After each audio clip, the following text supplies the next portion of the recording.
9. Carta de Mina Harker a Lucy Westenra.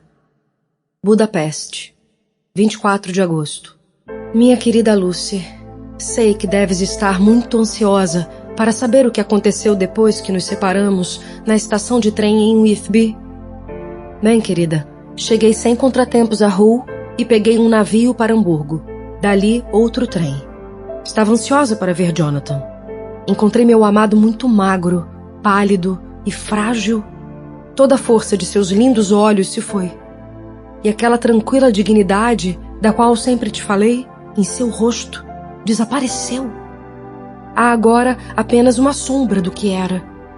Não se lembra de nada do que lhe aconteceu nos últimos tempos. A irmã Agatha, que é uma freira maravilhosa e uma enfermeira nata, me disse que delirava sobre coisas horríveis enquanto estava transtornado. Pedi que me contasse sobre tais coisas, mas sempre se negou com o sinal da cruz, dizendo somente: Só posso lhe dizer isto, querida. Ele não delirava com nada de ruim que tenha feito, e a senhorita que será sua esposa não tem por que se preocupar. Não se esqueceu de ti nem por um momento. Seus medos são por algo maior e terrível, sobre o que nenhum mortal deve falar. Creio que a doce freira pensou que eu estava com ciúmes e com medo de meu amor ter se apaixonado por outra mulher. Eu? Com ciúmes de Jonathan? No entanto, querida, devo confessar que quando soube que não era outra mulher a causa de tantos males, senti uma corrente de alegria por todo o corpo. Estou, agora, sentada ao lado de sua cama. Está acordando. Ao despertar, me pediu seu abrigo, já que queria pegar algo em seu bolso. Perguntei à freira Agatha se podia fazer isso, e ela trouxe todas as suas coisas. Vi que entre elas estava seu diário. Ia pedir que me deixasse lê-lo, mas suponho que viu este desejo em meus olhos, porque me pediu que fosse até a janela um momento. Ele queria ficar só. Pouco tempo depois me chamou e disse solenemente: Wilhelmina. Soube que desejava falar com toda a seriedade do mundo, pois nunca me chamava pelo nome inteiro. Conheces, querida, minhas ideias sobre a confiança que deve haver entre marido e sua esposa. Não deve haver entre eles nenhum segredo. Nada deve ser ocultado. Sofri uma grande emoção, e quando penso nisso, minha cabeça começa a girar. Não sei se foi real ou delírios de uma mente louca. O segredo está aqui, e eu não desejo sabê-lo. Quero começar minha vida de novo neste momento com o nosso casamento. Minha querida Lucy, decidimos nos casar assim que toda a burocracia seja cumprida. Desejas, Wilhelmina, compartilhar de minha ignorância? Aqui está o livro. Guarde-o. Podes ler se é teu desejo, mas nunca comente comigo seu conteúdo. A menos, claro, que algo me obrigue a regressar àquelas amargas horas aqui registradas. E ao dizer aquilo, se reclinou esgotado. Coloquei o livro debaixo de seu travesseiro e o beijei. Pedi à irmã Agatha que suplicasse à superiora para que nossa boda fosse realizada nesta mesma tarde. E estou esperando a resposta. A irmã voltou e me disse que já foram buscar o capelão da igreja da missão inglesa. Nos casaremos em 1 hora, ou assim que Jonathan acordar. Lucy, a hora chegou e já passou. Estou muito alegre. Jonathan acordou quando tudo já estava preparado. Ele se sentou na cama, rodeado de travesseiros. Respondeu: sim, a aceito, com firmeza e força. Eu apenas podia falar. Meu coração não cabia no peito, tanto que parecia que iria me afogar com as palavras.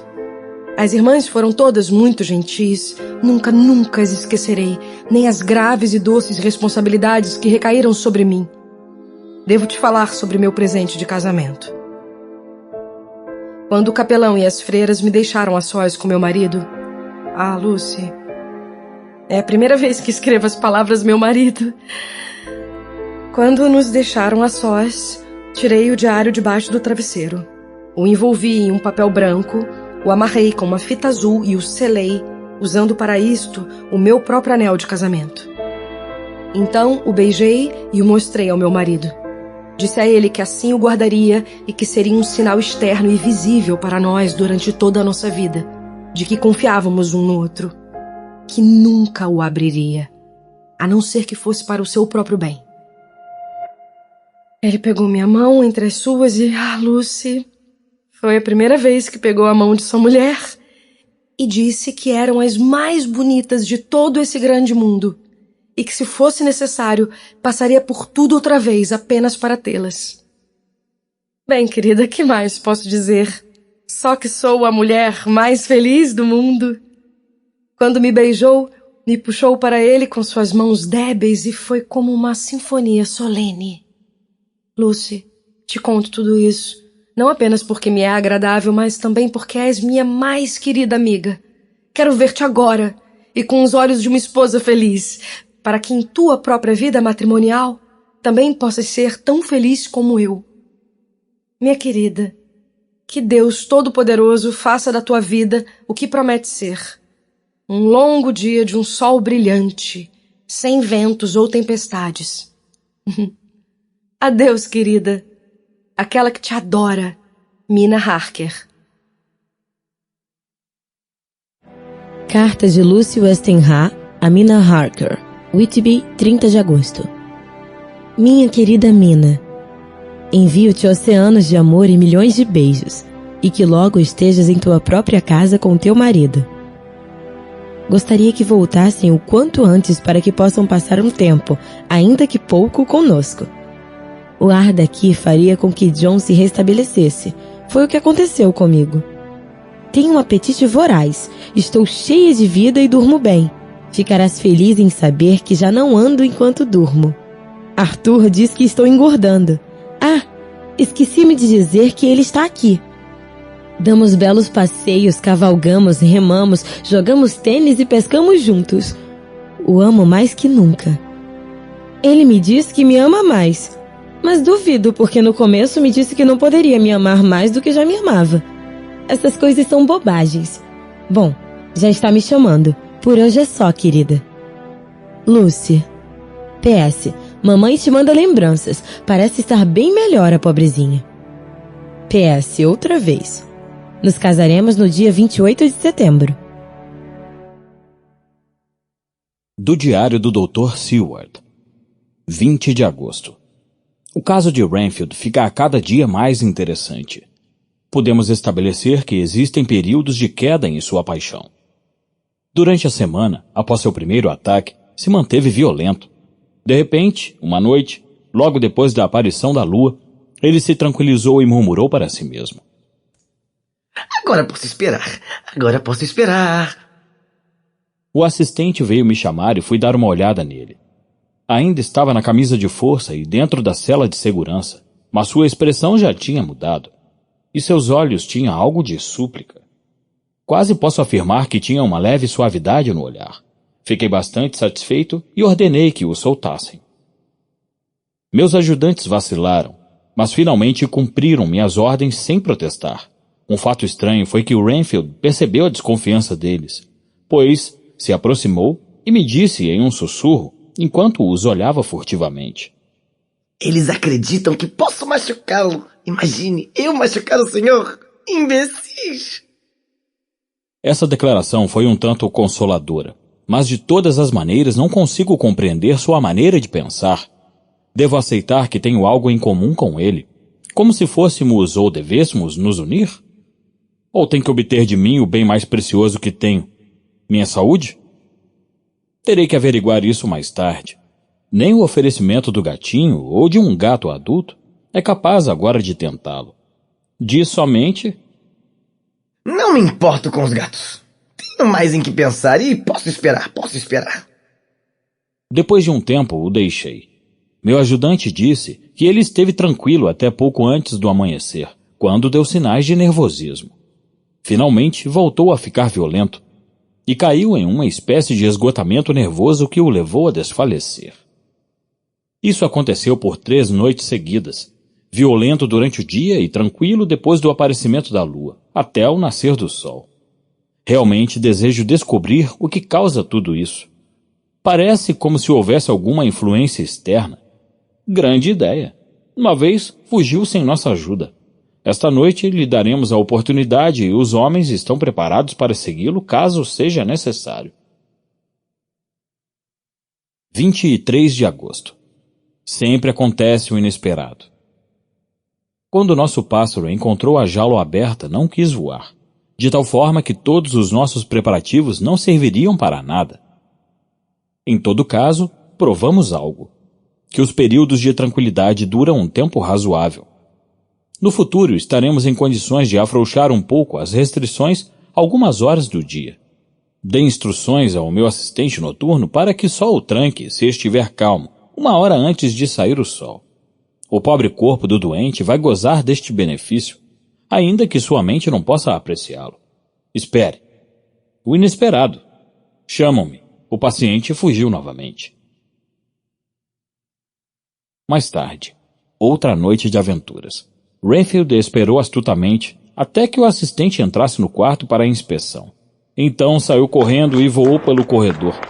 Eu dei ordens para que o seguissem. Outra vez foi diretamente para a casa deserta e o encontramos no mesmo lugar, reclinado contra a porta da capela. Quando me viu, ficou furioso, e se não o tivessem segurado, poderia ter me matado. Enquanto tentávamos detê-lo, aconteceu algo estranho. Repentinamente ficou calmo. Olhei instintivamente ao meu redor, mas não consegui ver nada.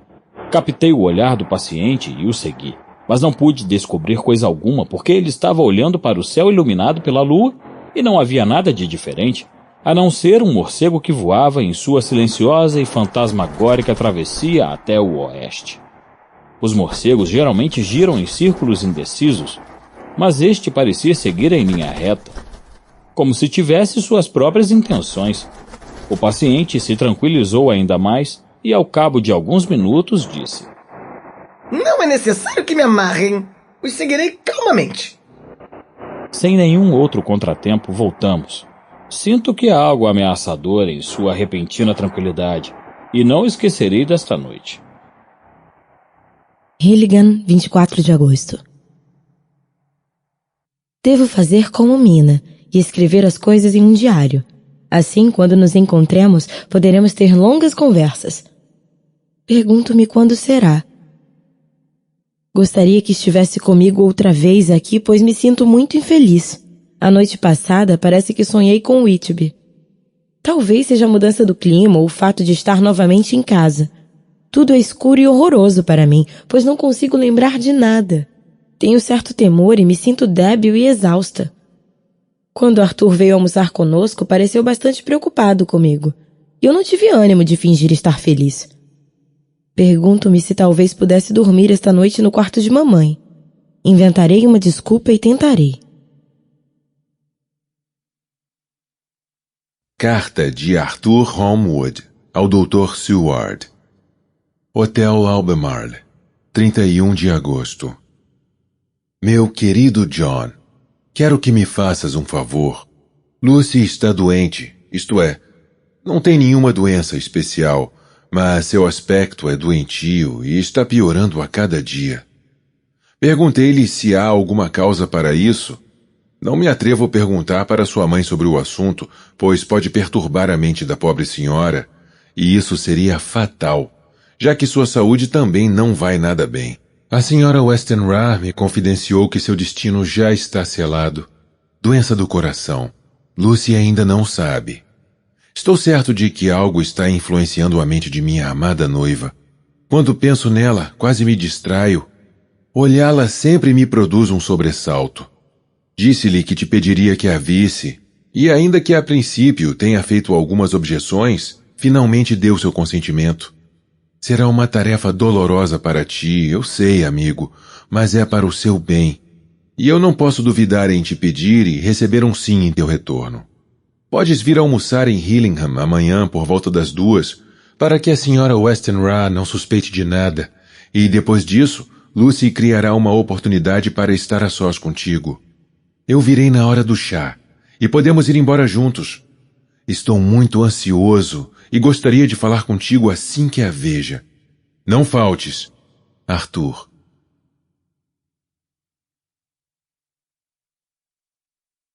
Telegrama de Arthur Holmwood a Seward, 1º de setembro. Chamaram-me para ver meu pai, que piorou muito. Escreverei. Escreva-me detalhadamente pelo correio noturno. Telefone, se necessário. Carta do Dr. Seward a Arthur Holmwood. 2 de setembro. Meu querido e velho amigo. A respeito da saúde da senhorita Westenra, apresso-me a dizer que, em minha opinião, não há nenhum distúrbio funcional nem doença que eu conheça. Ao mesmo tempo, de maneira nenhuma posso considerar-me satisfeito com seu semblante. Está totalmente diferente do que era da última vez que a vi. Deves saber que não tive a oportunidade de fazer um exame minucioso como eu gostaria. Nossa amizade impõe aqui uma pequena dificuldade que nem sequer a ciência médica pode superar. O melhor será que te diga exatamente o que aconteceu, te dando liberdade para que tires tuas próprias conclusões. E então te direi o que fiz e o que me proponho a fazer. Encontrei a senhorita Westenra de bom humor. Sua mãe estava presente e em poucos segundos percebi que estava tentando, por todos os meios, enganar sua mãe para evitar seu sofrimento. Não tenho nenhuma dúvida de que adivinha, no caso de ainda não o saber, que há necessidade de andar com cautela. Depois do almoço, a senhora Westenra se retirou para descansar. Fomos para seu quarto. Tão logo a porta foi fechada, a máscara caiu e se afundou em uma poltrona dando um grande suspiro, escondendo seus olhos com as mãos. Disse-me docemente: Não posso dizer o quanto detesto ter que falar sobre minha pessoa com o senhor. Eu a lembrei do sigilo profissional e da sua preocupação com ela. Ela captou imediatamente o significado de minhas palavras e resumiu tudo em um par de frases. Diga a Arthur qualquer coisa que ache conveniente. Eu não me preocupo por mim, mas sim por ele. Portanto, tenho a liberdade para falar. Dei-me conta facilmente de que lhe falta um pouco de sangue, mas não vi os sintomas típicos de anemia. Tive a oportunidade de examinar a qualidade de seu sangue, pois se cortou levemente ao abrir uma janela. Peguei algumas gotas de sangue para poder examiná-lo com calma. A análise qualitativa mostra que está normal, e além disso, posso afirmar que apresenta um quadro de boa saúde. Mas como deve haver algo que a está deixando assim, cheguei à conclusão de que deve ser algo mental. Ela se queixa por vezes de não conseguir respirar, de ter sonhos agitados com pesadelos que a assustam, mas dos quais não pode se lembrar. Disse que, quando criança, costumava andar enquanto dormia, e que em Whitby isso voltou a passar. Contou de um episódio quando estava lá. Uma noite, saiu a caminhar até East Cliff e foi encontrada pela senhorita Murray, mas que garantiu que isto nunca mais aconteceu. Fiquei com algumas dúvidas, por isso fiz o melhor que podia. Escrevi ao meu velho amigo e mestre, o professor Van Helsing, de Amsterdã, uma das pessoas com mais conhecimento sobre doenças raras do mundo. Pedi que viesse, e como me dissestes que todas essas coisas estariam sobre a tua responsabilidade, contei a ele sobre tua relação com a senhorita Westenra. Isto, meu velho amigo, é um favor a teus desejos, pois me sinto muito orgulhoso e feliz de poder fazer algo por ela. Sei que Van Helsing fará qualquer coisa por mim por motivos pessoais que agora não vêm ao caso. O que importa é que devemos aceitar o que diga. É um homem aparentemente arrogante, mas isso é porque sabe do que está falando, mais que qualquer outra pessoa. É um filósofo e metafísico, e um dos cientistas mais famosos de nossa época, e tem, suponho, a mente bem aberta. Além de uns nervos de aço, um temperamento frio, autocontrole e tolerância. Ele é o mais amável dos mais sinceros corações que batem neste mundo. Conto-te isto para que possas entender porque tenho tanta confiança nele. Pedi que venha imediatamente. Amanhã irei ver, outra vez, a senhorita Westenra. Nos encontraremos na cidade, para não alarmar sua mãe com uma nova visita minha. Teu amigo, John Seward. Carta de Abraham Helsing, doutor em Medicina, Filosofia e Letras, etc., ao Dr. Seward. 3 de setembro. Meu bom amigo, ao receber tua carta me coloquei, imediatamente, a caminho. Diga a seu amigo que o senhor faz mais por ele, quando ele quer minha ajuda e o senhor a solicita, que toda a sua grande fortuna. É um prazer poder ajudá-lo e irei até o senhor. Por favor, já deixe combinado o encontro com a jovem dama, o mais cedo possível. pois é provável que eu tenha que regressar esta mesma noite. Se houver necessidade, poderei voltar a vê-la 3 dias depois. E poderei ficar por mais tempo se preciso for. Até logo, meu bom amigo, John. Adeus. Van Helsing. Carta do Dr. Seward ao Honorável Arthur Holmwood. 3 de setembro. Querido Art, Van Helsing veio e já foi. Esteve comigo em Hillingham. A mãe de Lucy havia sido convidada para a casa de amigos, portanto, ficamos a sós com nossa jovem. Van Helsing fez um exame minucioso nela. Ficou de me informar os resultados, que te enviarei assim que fiquem prontos. Parece-me que está bastante preocupado, mas disse que precisava pensar a respeito do caso. Quando falei de nossa amizade e como havias me confiado o assunto, me disse: Deves dizer tudo o que pensa. Diga também o que eu pensei, se o senhor puder adivinhar, e sei que o senhor o fará. Não é uma brincadeira. É vida ou morte. Talvez mais que isto. Perguntei o que queria dizer com aquilo, já que estava muito sério. Não me deu nenhuma outra pista. Isto aconteceu quando estávamos de volta à cidade tomando uma taça de chá antes de seu regresso a Amsterdã. Não fiques aborrecido comigo, Art, porque sua reticência significa que todo o seu cérebro está trabalhando pelo bem dela. Podes ter certeza de que, a seu devido tempo, falará com toda clareza. Receberei seu informe amanhã se tiver tempo para fazê-lo. Em todo caso, devo receber uma carta. Bem, agora vamos à visita. Lucy estava mais alegre que no dia que a vi pela primeira vez, e parecia muito melhor. Havia perdido algo naquele olhar fantasmagórico que tanto te inquieta, e sua respiração estava normal. Foi muito doce com o professor, sempre é, e tentou tranquilizar-nos, mas percebi que a pobrezinha fazia um grande esforço para isso. Creio que Van Helsing também notou, pois por baixo das suas espessas sobrancelhas vi aquele rápido olhar que conheço tão bem. Então ele começou a falar sobre todas as coisas possíveis, exceto de nós e de doenças. E o fez com tanta astúcia que pude perceber como a fingida admiração de Lucy se convertia em um sentimento real. Sem que se notasse a mudança, meu mestre levou a conversa suavemente ao motivo de sua visita e disse: Minha querida jovem, tenho este enorme prazer porque a senhora é encantadora. Disseram-me que a senhorita estava um tanto desanimada e que tinha uma palidez fantasmagórica. A eles digo: bah! E estalou os dedos. Mas a senhorita e eu vamos mostrar a eles o quanto estão equivocados. Como ele pode? Disse, apontando para mim com aquele olhar que havia me tirado de sua classe certa ocasião. Como ele pode saber algo sobre jovens? Ele tem a seus loucos com quem brinca, e a quem devolve a felicidade. É muito o que faz. Mas de lindas jovenzinhas? Não tem mulher, nem filha, e os jovens confiam nos jovens, ou nos velhos como eu que já conheceram tantas dores e suas causas. Assim é, querido, que o enviaremos para que fume um cigarro no jardim, enquanto a senhorita e eu teremos uma pequena conversa confidencial.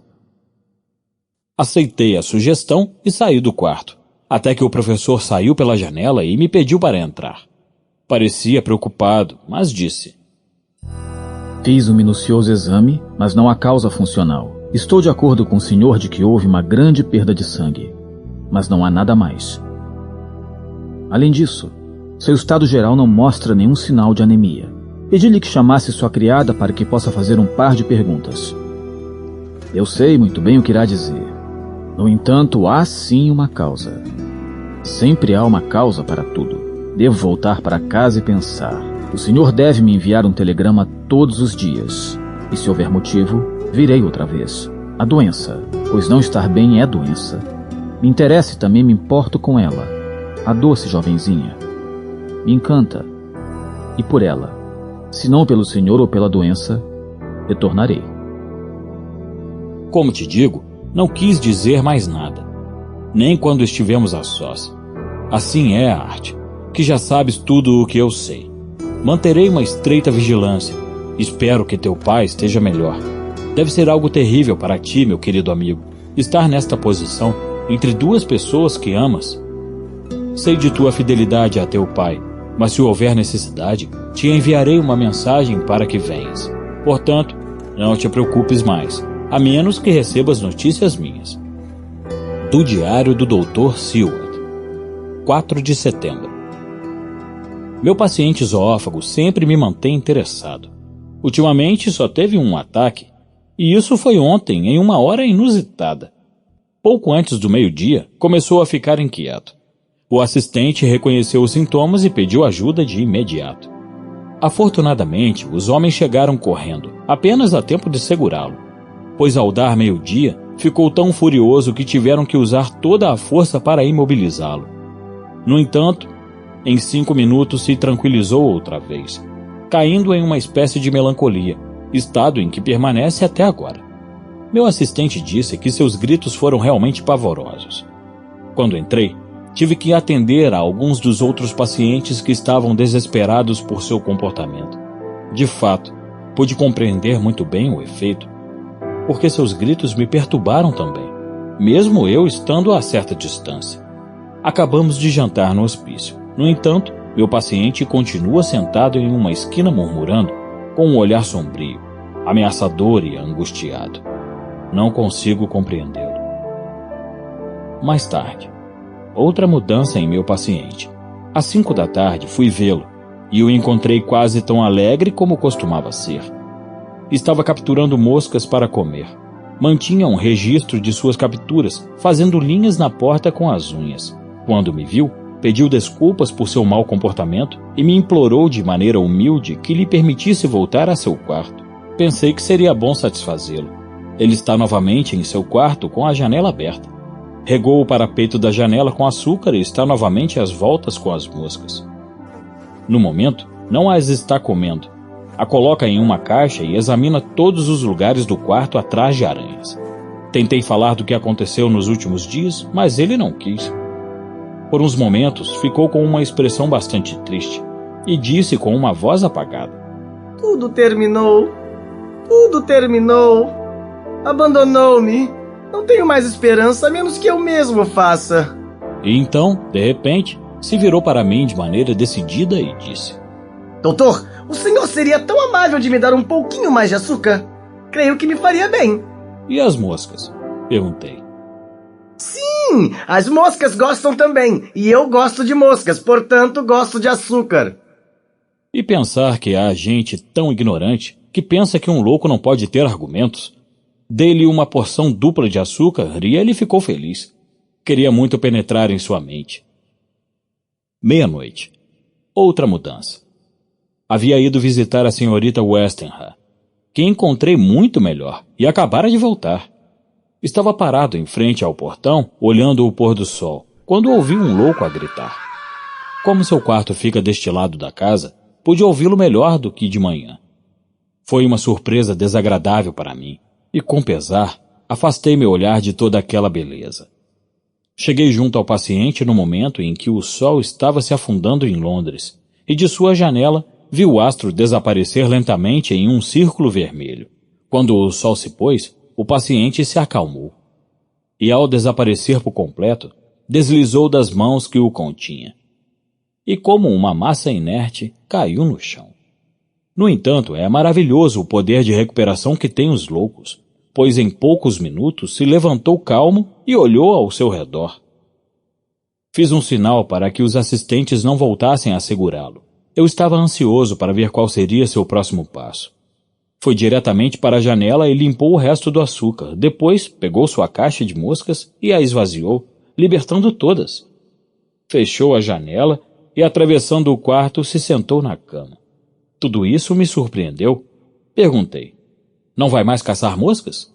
Não! Estou cansado de tanto lixo! Com certeza é um formidável e interessante caso de estudo. Desejaria poder ter uma ligeira visão de sua mente ou das causas de suas repentinas mudanças. Telegrama de Seward, em Londres, a Van Helsing, em Amsterdã. 4 de setembro. Paciente melhor hoje.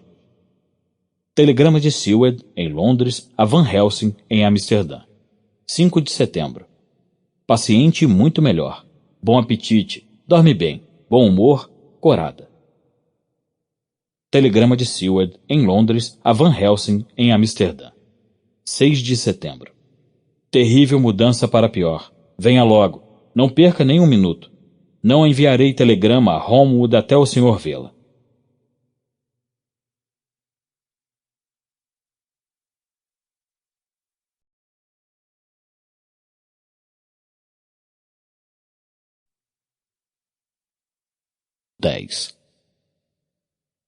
Carta do Dr. Seward ao Honorável Arthur Holmwood. 6 de setembro. Meu querido Art, não tenho boas notícias.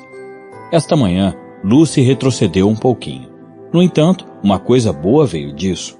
A senhora Westenra estava naturalmente ansiosa pela filha.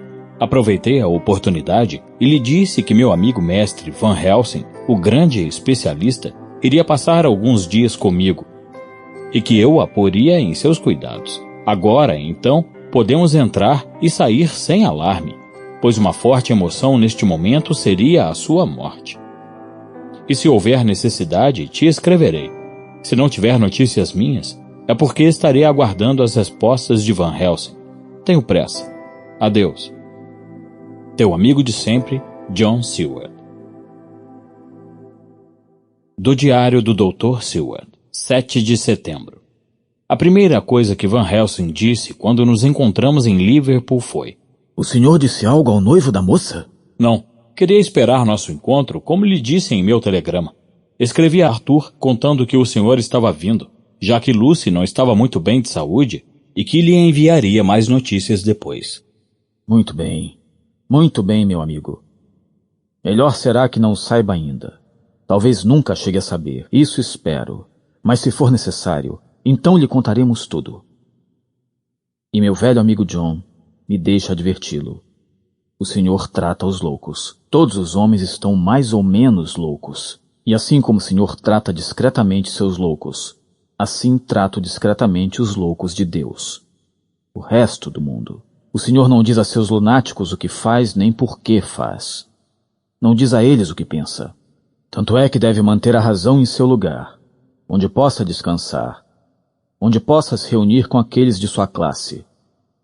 O senhor e eu guardaremos em segredo tudo o que sabemos até agora. E ao dizer isso, me tocou no coração e na testa, e então ele mesmo se tocou de maneira similar. Tenho algumas ideias no momento. Mais tarde as apresentarei para o senhor. Por que não agora? Perguntei-lhe. Podem ser boas e nos levar a chegar a alguma conclusão. Ele me olhou fixamente e disse: O senhor sempre foi um estudante cuidadoso e espero que tenha mantido seus bons hábitos agora que é mestre. Lembre-se, meu amigo, o conhecimento é mais forte que a memória. Permita-me dizer que o caso da senhorita Lucy pode. Preste atenção. Eu digo pode ser de interesse para nós e também para outras pessoas. Nada é pouco. Dou-lhe um conselho. Escreva um registro de suas dúvidas e conjecturas.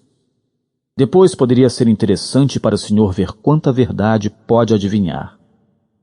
Aprendemos pelos fracassos, não pelos êxitos.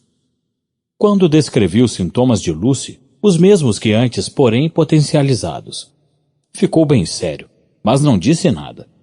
Pegou uma maleta na qual havia muitos instrumentos e medicamentos. Quando entramos na casa da senhorita, a senhora Westenra veio ao nosso encontro. Estava preocupada, mas não tanto quanto eu esperava.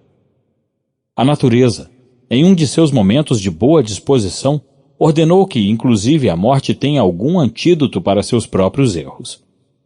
Aqui, em um caso onde qualquer emoção poderia ser fatal, os acontecimentos passam de tal forma que, por um motivo ou outro, as coisas externas à senhora, nem sequer a terrível mudança de sua filha, a quem ama tanto, não parece alcançá-la.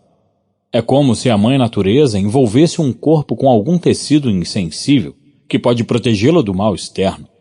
Se isso é uma espécie de egoísmo, então deveríamos nos abster um momento antes de condenar a alguém por este defeito, pois suas causas podem ter raízes mais profundas do que as que até agora conhecemos. Disse a ela que não deveria acompanhar os exames de Lucy e que não pensasse mais no assunto, até ser absolutamente necessário. Van Helsing e eu fomos conduzidos ao quarto da moça. Se ontem fiquei impressionado ao vê-la, Hoje fiquei horrorizado. A cor desaparecera dos seus lábios e gengivas, e os ossos do seu rosto saltavam proeminentemente. Dava pena vê-la ou escutar sua pesada respiração. O rosto de Van Helsing ficou duro como o mármore, e suas sobrancelhas convergiram, quase se encontrando sobre seu nariz. Lucy jazia imóvel e não parecia ter força suficiente para falar. Van Helsing me faz um sinal e saímos. Empurrou-me para dentro de outro cômodo e disse: Meu Deus, isto é terrível. Não há tempo a perder. Ela irá morrer por falta de sangue. Devemos fazer imediatamente uma transfusão. O senhor ou eu? Mestre, eu sou mais jovem e mais forte. Devo ser eu. Então se prepare. Trarei minha maleta. Vim preparado. O acompanhei pelas escadas abaixo. Alguém batia na porta. Era Arthur, que entrava correndo. Falou em um sussurro angustiado. John, estou muito aflito. Li as entrelinhas de tua carta e desde então não tenho sossego. Meu pai está melhor, por isso corri até aqui para ver por mim mesmo como as coisas estão. É este cavalheiro o Dr. Van Helsing? Doutor, estou muito agradecido por ter vindo. Quando os olhos do professor caíram pela primeira vez sobre ele, havia neles um brilho de cólera pela interrupção do que estávamos prestes a fazer. Mas no momento em que olhou bem e reconheceu sua forte compleição física, e sem demora disse: Jovem, o senhor chegou a tempo. O senhor é o noivo de nossa paciente, não é verdade? Ela está muito mal. Muito mal. Não, filho. Não fique assim. O senhor irá ajudá-la. Pode fazer mais por ela do que qualquer um. O que posso fazer? Perguntou Arthur com a voz rouca. Me diga e o farei. Minha vida é dela, e eu daria até a última gota de meu sangue para ajudá-la. O professor tinha um forte senso de humor, e por conhecê-lo também, pude detectar um rasgo nele em sua resposta. Meu jovem amigo, não lhe peço tanto, pelo menos não a última. Que devo fazer? Havia fogo em seus olhos, e seu nariz tremia de emoção. Van Helsing deu palmadas em seu ombro. Venha, lhe disse. O senhor é um homem, e um homem é o que necessitamos. O senhor será melhor do que eu ou do que meu amigo John. Arthur olhou perplexo, e então o mestre começou a lhe explicar de forma bondosa. A jovem senhorita está muito mal. Precisa de sangue ou morrerá. Meu amigo John e eu a consultamos, e vamos realizar uma transfusão de sangue. John ia dar seu sangue, já que ele é mais forte e jovem do que eu. Mas agora o senhor está aqui. É mais forte que qualquer um de nós. Se o senhor soubesse que morreria feliz se fosse por ela, então o senhor entenderia. Deteve-se com uma espécie de asfixia na voz. Muito bem, garoto, disse Van Helsing. Em um futuro não muito distante estarás feliz por ter feito todo o possível por ajudar a quem ama. Antes que o façamos, vá beijá-la mais uma vez, mas depois saia. E já sabe, não diga nada à mãe da moça, pois sua saúde é instável. Venha. Entramos no quarto de Lucy, e por indicação de Van Helsing, Arthur permaneceu do lado de fora. Lucy virou a cabeça na nossa direção, mas não disse nada. Não estava dormindo, mas estava tão fraca que não podia fazer esforço algum. Ela falou com os olhos, e isso foi tudo. Van Helsing tirou algumas coisas de sua maleta e as colocou sobre uma pequena mesa fora do alcance da vista da moça. Então, preparou um narcótico e, se aproximando da cama, lhe disse alegremente: Bem, senhorita, aqui está seu remédio. Tome tudo como uma boa menina. Venha, eu a levantarei para que possa tomar com facilidade. Assim, isso. Fez o esforço e surpreendeu-me o longo tempo que levou para a droga fazer efeito. Isso de fato foi um claro sintoma de sua doença. O tempo pareceu interminável até que o sono começou a vir. Logo depois de Lucy dormir, o professor chamou Arthur ao quarto e lhe pediu que tirasse sua jaqueta. O senhor pode dar um beijo nela enquanto trago a mesa. Amigo John, me ajude. Fomos buscar a mesa e nenhum de nós viu enquanto ele se inclinava sobre ela. Logo depois, rapidamente, mas metodicamente, Van Helsing levou a cabo a transfusão. Comecei a ficar angustiado, pois apesar de Arthur ser um homem saudável e forte, a perda de sangue já o estava afetando. Meu mestre estava concentrado. Estava com um relógio na mão e com um olhar fixo, ora na paciente, ora em Arthur. Era possível escutar as batidas do meu coração. Finalmente, ele disse em voz baixa: Não se mova um instante. Já é suficiente. O senhor cuide dele que eu cuido da senhorita. Quando tudo terminou, pude ver como Arthur estava debilitado. Vendei sua ferida e o ajudei a levantar, quando Van Helsing falou sem se virar. O valente noivo, penso, merece outro beijo, o qual terá de imediato. Ele ajeitou o travesseiro e, ao fazer isso, o fino colar de veludo que ela sempre usava ao redor de seu pescoço, preso com um antigo broche de diamante que Arthur lhe tinha dado, saiu um pouco do lugar mostrando uma mancha vermelha em sua garganta. Arthur não a notou, mas eu pude escutar um profundo suspiro, uma das maneiras que Van Helsing deixa transparecer suas emoções. Não disse nada no momento, mas logo depois se virou para mim e disse: Agora desça com nosso corajoso noivo. Dê a ele um pouco de vinho e faça com que descanse um pouco. Depois, que vá para casa comer e dormir para restabelecer as forças. Não deve ficar aqui. Espere, acredito que o senhor quer saber do resultado de nossos esforços. O senhor salvou a vida de sua amada. Eu direi a ela o que aconteceu assim que estiver melhor. Adeus. Quando Arthur se foi, voltei para o quarto.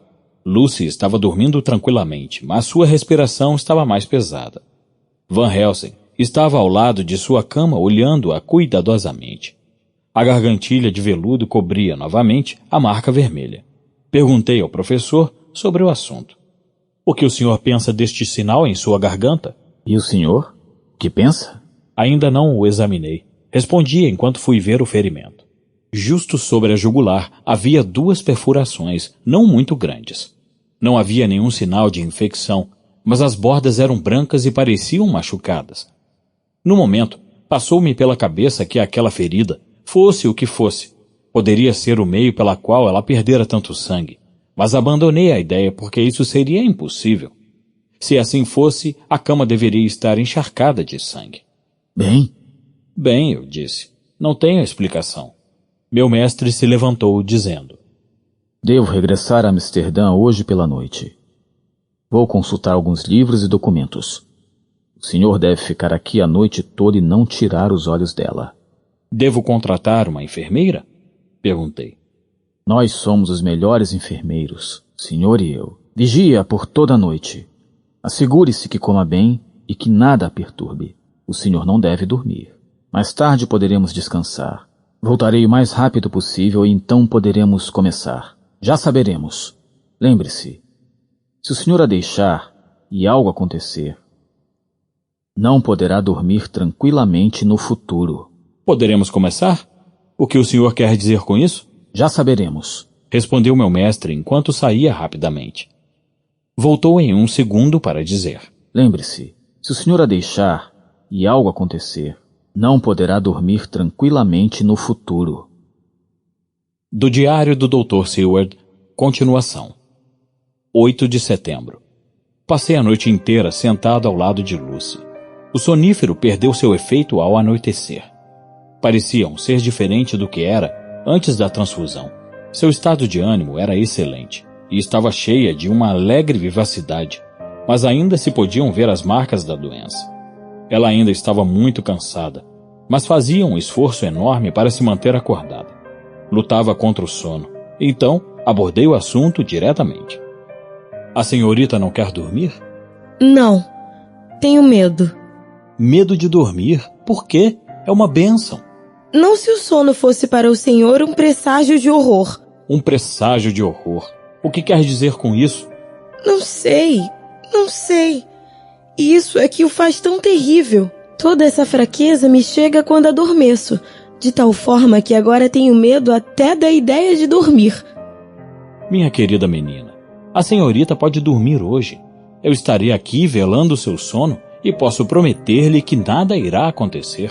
Posso confiar no senhor? Aproveitei a oportunidade e disse: Lhe prometo que se perceber qualquer evidência de pesadelo, a despertarei imediatamente. O fará? De verdade? Como o senhor é bom comigo. Então dormirei. Não se moveu uma vez sequer. Teve um sono tranquilo, reparador. Seus lábios estavam ligeiramente abertos, e seu peito se elevava e baixava com a regularidade de um pêndulo. Em seu rosto se desenhava um sorriso, e era evidente que os pesadelos não atacaram desta vez. Assim que a criada chegou pela manhã, fui para casa arrumar algumas coisas. Foi quando percebi um telegrama de Van Helsing me convocando para ir a Hillingham pela noite.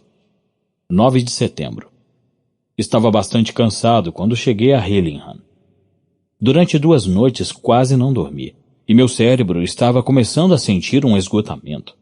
Lucy estava levantada e animada. Ao apertar minha mão, me olhou fixamente e disse: O senhor não ficará aqui por toda a noite hoje. Eu já estou bem melhor. De fato, estou muito bem, e se alguém vai cuidar de alguém, sou eu do senhor. Não estava para discussões, então fui jantar. Lucy subiu comigo, e avivado por sua encantadora presença, comi com bastante apetite e tomei um par de taças do mais excelente vinho do Porto. Depois do jantar, Lucy me levou até o andar de cima e me mostrou um quarto contíguo ao dela, onde estava um fogareiro aceso. Agora, disse ela, é aqui que o senhor deve ficar. Deixarei esta porta aberta e a minha também. Pode se deitar no sofá, pois sei que um médico nunca iria descansar na cama com uma paciente no quarto ao lado. Assim, se for necessário, pode estar em meus aposentos em segundos. Não fiz nada além de concordar. Estava morto de cansaço e não conseguia me manter sentado, ainda que o tivesse tentado. Então, fiz com que renovasse sua promessa de me chamar caso necessário. Me deitei no sofá e esqueci completamente de tudo. Do diário de Lucy Westenra, 9 de setembro. Estou muito feliz esta noite. Tenho estado tão enfraquecida que ser capaz de pensar e me mover é como sentir os raios de sol depois de um longo período de ventanias e de céu nublado e cinza. Arthur se sente muito próximo a mim. Sinto sua presença quente. Suponho que seja porque a doença nos torna egoístas e faz com que nossa empatia seja conosco apenas, enquanto a saúde da rédea é solta ao amor. Eu sei onde estão meus pensamentos agora. Se Arthur soubesse... Meu querido, teus ouvidos devem zunir enquanto dorme, assim como os meus enquanto caminho. Ah, o maravilhoso descanso de ontem à noite. Hoje não terei medo. Obrigada a todos por serem tão bons comigo. Graças a Deus. Boa noite, Arthur. Do diário do Dr. Seward, 10 de setembro. Tive consciência da mão do professor sobre minha cabeça e acordei de um golpe só. Essa é uma das coisas que aprendemos no hospício. E como está a nossa paciente? Bem quando a deixei, ou melhor dizendo, quando ela me deixou aqui, respondi. Venha, vejamos, disse ele e juntos entramos no aposento de Lucy. A persiana estava fechada e eu a abri com muito cuidado enquanto Van Helsing avançou com sua pisada leve, felina, até a cama. Quando abri a persiana, a luz da manhã inundou o quarto. Ouvi um leve suspiro vindo do professor. E conhecendo-o como o conheço, um medo mortal me gelou o sangue. Ao me aproximar, ele retrocedeu e sua exclamação de horror não precisava ser reforçada por sua cara de agonia. Levantou a mão e apontou na direção da cama. Senti que meus joelhos começaram a tremer. Ali, em um aparente desmaio, estava a pobre Lucy, mais terrivelmente pálida do que nunca. Seus lábios estavam brancos e suas gengivas pareciam encolhidas atrás dos dentes, como algumas vezes vemos em um corpo depois de uma prolongada doença. Van Helsing levantou seu pé para dar patadas no ar, de tanta raiva, mas os anos de experiência o contiveram, e baixou suavemente. Traga o conhaque, disse. Voei até a sala de jantar para pegar a garrafa. Ele umedeceu os pobres lábios de Lucy e juntos esfregamos seus pulsos. Ele escutou seu coração e depois de uma angustiante espera disse: Não é demasiado tarde. Ainda bate, fracamente, mas bate. Todo o nosso trabalho se perdeu. Não há nenhum jovem Arthur agora. Desta vez terei que pedir ao senhor mesmo para doar seu sangue, amigo John. Começamos a transfusão. Foi como um sentimento de orgulho pessoal que via a cor voltar lentamente às bochechas e aos lábios de Lucy. Nenhum homem sabe, até que o faça, o que é sentir o seu próprio sangue sendo transferido para as veias da mulher que ama. Isso é suficiente, disse o professor. Já? Eu protestei. O senhor retirou muito mais de Arthur? Ele sorriu tristemente e disse: Ele é seu noivo. O senhor tem muito trabalho pela frente, e com esta quantidade já é suficiente. E lembre-se, nunca comente o que acabamos de fazer. Ele poderia ficar com ciúmes, não é isso que queremos, não é? Agora vá descansar. Lucy dormiu até bem tarde e quando acordou estava bem mais forte, ainda que não tanto quanto no dia anterior. Van Helsing mandou que eu cuidasse dela com instruções de não sair de seu lado. Ouvi sua voz no corredor, perguntando qual era o caminho para a oficina de telégrafo mais próxima. Eu e Lucy conversamos alegremente.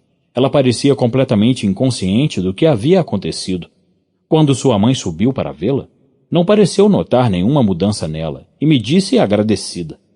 Devemos tanto ao senhor, Dr. Seward, por tudo que tem feito por nós. Mas agora o senhor deve se cuidar também. Está um pouco pálido.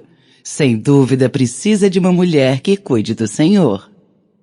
À medida que falava, Lucy ia ficando corada. Eu sorri e movi a cabeça, suspirei e a jovem se aprofundou novamente em seus travesseiros. Van Helsing regressou após algumas horas e disse: Agora, senhor, volte para sua casa. Come e beba bastante para se recompor. Eu ficarei aqui esta noite. Nós dois devemos acompanhar o caso e não devemos permitir que mais ninguém saiba. Tenho razões para isso. Não me pergunte quais. Pense o senhor o que quiser. Boa noite. Ao sair, duas das criadas me imploraram que as deixassem tomar conta de Lucy. Eu respondi que as ordens do Dr. Van Helsing eram outras, mas me senti comovido com a dedicação delas. 11 de setembro. Esta tarde fui a Hillingham. Encontrei Van Helsing de excelente humor e Lucy muito melhor. Pouco depois de minha chegada, o correio trouxe um grande pacote para o professor. Ele o abriu com muita pressa e me mostrou um grande ramo de flores brancas. Estas são para a senhorita, disse. Para mim? Oh, Dr. Van Helsing. Sim, querida, mas não para que brinque com elas. Estas são medicinais. Lucy fez um bico encantador. Não, mas não é para que as coma cozidas nem de outra forma desagradável. Não precisa franzir seu nariz encantador. Assim, minha bela senhorita, isso. Assim está melhor. Vou fazer uma bonita guirlanda e a colocarei em seu pescoço, para que durma bem. Enquanto o professor falava, Lucy examinava e cheirava as flores. De repente, as deixou de lado, dizendo, meio sorrindo, meio séria. Professor, acho que o senhor está fazendo uma brincadeira comigo. Essas flores não são mais do que alho comum. Para minha surpresa, Van Helsing se levantou e disse com toda a seriedade. Não é nenhuma brincadeira, senhorita. Eu nunca brinco com algo tão sério. Há um propósito em minhas ações e lhe previno que não me frustre. Se cuide pelo amor de seus entes queridos, se não for por si mesma. Mas vendo que a pobre Lucy havia se assustado, continuou em um tom mais suave. Oh, senhorita, não tenha medo de mim. Só o faço para o seu próprio bem. Veja, eu mesmo as colocarei em seu quarto. Eu mesmo faria a guirlanda para que use. Mas cuidado. Não deve falar nada disso com ninguém. Espalhamos as flores no quarto. Tudo me pareceu um tanto grotesco e disse ao professor. Bem, mestre, eu sei que o senhor sempre tem uma razão para fazer o que faz, mas isto está me deixando perplexo. Se houvesse algum cético nos arredores, diria que está fazendo um conjuro para manter afastado um espírito maligno. Talvez seja isso que estou fazendo. Me respondeu rapidamente, enquanto fazia a guirlanda para Lucy. Quando pronta, a colocou ao redor do pescoço da jovem e disse. Tenha cuidado. E ainda que o quarto tenha um odor ruim, não abra a janela nem a porta hoje à noite. Prometo, disse Lucy. E obrigada por serem tão bondosos comigo. O que fiz para ser abençoada com amigos tão bons? Quando deixamos a casa, Van Helsing me disse: Hoje poderei dormir em paz. 2 noites de viagem, muita leitura durante o dia, muita ansiedade no dia seguinte e uma noite em claro sem pregar os olhos. Preciso dormir. Amanhã cedo venha me buscar e viremos juntos para ver nossa linda senhorita. Muito mais forte graças ao conjuro que fiz. Van Helsing diz isso rindo e feliz. Estava tão confiante que eu senti um profundo e vago temor. Deve ter sido minha fraqueza o que me fez duvidar em dizer isso a meu amigo, mas de toda forma, foi isso que senti. Como que lágrimas contidas.